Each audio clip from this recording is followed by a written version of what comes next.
In Nigeria during the Biafran War. Her white parents, who'd been working as missionaries, soon returned to Scunthorpe, where she had to deal with terrible bullying. Joy joins us now. Joy, first of all, start off by telling us how you came to be adopted in the first place.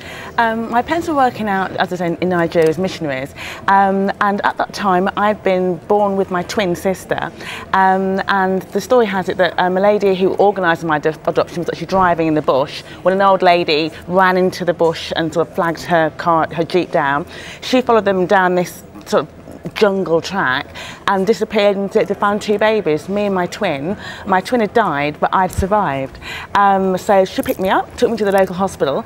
At the time my parents were working out there, this terrible war, like in Rwanda, loads of babies, orphans, and they felt they wanted to do something to help.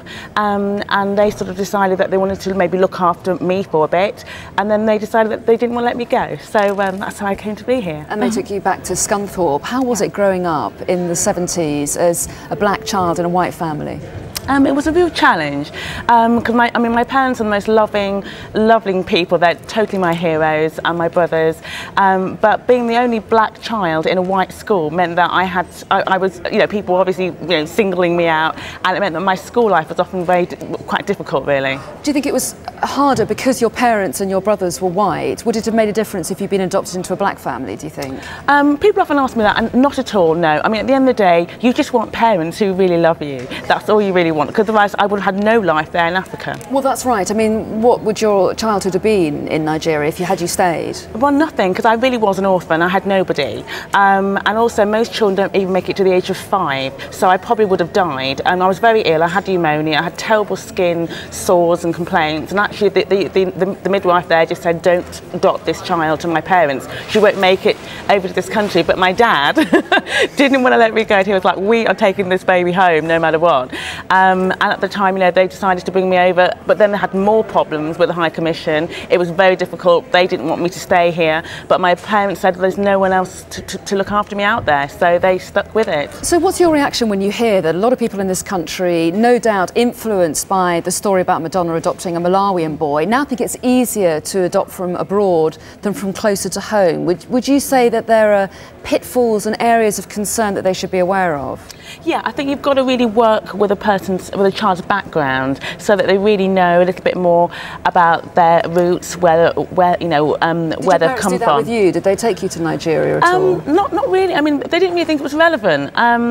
I mean, to some extent, I mean, I sort of discovered that as I went. I didn't have any black friends till I came to London, so I sort of did it myself.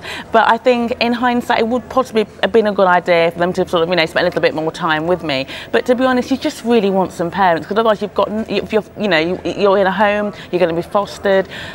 It's not much of a life if you are waiting to be for a colour match. There's no point, really, So any parents thinking of adopting, would you say to them, look closer to home at first because it's challenging enough as it is, or would you say that your case shows that you can do an enormous amount of good? Yeah, my case shows really, if you want to adopt, you should really be, just go with your heart. If you feel you want somebody from abroad, then definitely look at that. But if something close to home is right for you, then that's great. But I think really my biggest point in all of this is that it's highlighting adoption. There are 5,500 children, as you know, in the report said, who are looking for a home. Hopefully, more people will be encouraged to adopt, and whether it doesn't really matter really what race or creed a child is. You really don't think that's an issue, mixing up the ethnicity? Because I think they will increasingly try to put children with the same ethnic background to the parents, won't they? They'll try and match them up. You don't think that's important? I don't, because there's not enough black families wanting to adopt. So if you happen to be black or Asian or something, you could be waiting for a couple more years just for a colour match. And that's a few more years of not having a mum or a dad. So I think really you just want some parents as quickly as possible. Well, Joy Carter, we really appreciate you coming in and telling us your story. Thanks very much indeed. Thank you. Coming up,